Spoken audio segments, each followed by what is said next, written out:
ആദ്യം നിങ്ങൾ ഈ വീഡിയോ ഒന്ന് കാണി, എന്നിട്ട് ഞാൻ ബാക്കി പറയാം. എടാ, അർജന്റീനയുടെ നാറി കളിക്ക് പാരഡൈസിനും അൽമാലിക്കും മുളിനിക്കൊക്കെ നല്ല ഫൈൻ ഫിഫ എടുത്തിട്ടുണ്ട്. നന്നായി പോയെന്തായാലും എന്ന് പറയുന്നവരോട് മറ്റു കാര്യം പറഞ്ഞോട്ടെ. എടാ, നിങ്ങൾ തന്നെയല്ലേ പറഞ്ഞ അർജന്റീന ഫുള്ള് പൈസ കൊടുത്ത് സെറ്റ് ചെയ്ത് വെച്ചേക്കുവാണ്. എടാ, കിട്ടാത്ത മുന്തിരി പുളിക്കെന്ന് പറയുന്നത് പോലെ നിങ്ങൾക്ക് അർജന്റീനയും മെസ്സിയും എന്ത് വേണേലും പറയാം. പക്ഷെ ഞങ്ങൾ തള്ളി പറയില്ല.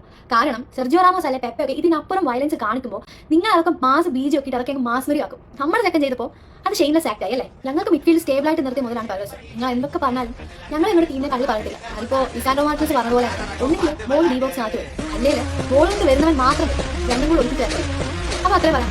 അർജന്റീനയാണെങ്കിൽ ഈജിപ്ത് ആയിട്ടുള്ള കളിയിൽ എന്തായാലും തോറ്റത്. അതിനിപ്പോൾ നിങ്ങൾ പറഞ്ഞു തരുമൊന്നും വേണ്ട. അതുപോലെ നിങ്ങൾ പറയുന്ന സെർജിയോ റാമോസും പെപ്പയും അവർ വയലൻസ് ഒക്കെ കാണിച്ചാൽ ഭയങ്കര ബീജിയമും ഒക്കെ ഇടുന്ന അന്ന് ആ ബീജിയം ഇട്ട വീഡിയോ എനിക്ക് അയച്ചാ തെളിവാണല്ലോ. പിന്നെ നിങ്ങൾ പറയുന്നത് നിങ്ങളുടെ ടീമിനെ നിങ്ങൾ തള്ളി പറയത്തില്ല. അത് ഏതൊരു ഫാൻസ് സ്വന്തം ഇപ്പം പോർച്ചുഗലിനെ ആ തള്ളി പറയുമോ? ഇല്ല. പിന്നെ എന്തായാലും ആരും തള്ളി പറയത്തില്ല സ്വന്തം ടീമിനെ.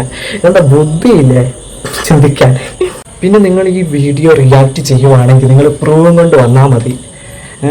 എന്താ നിങ്ങൾ നേരത്തെ പറഞ്ഞില്ലേ സെർജിയോ റാമോസും പെപ്പയും വയലൻസ് ആയിട്ട് നല്ല ബീജിയം ഒക്കെ ഇട്ടാൽ അതിൻ്റെ പ്രൂവും കൊണ്ട് വന്നാൽ മതി നിങ്ങൾ റിയാക്ട് ചെയ്യുവാണെങ്കിൽ.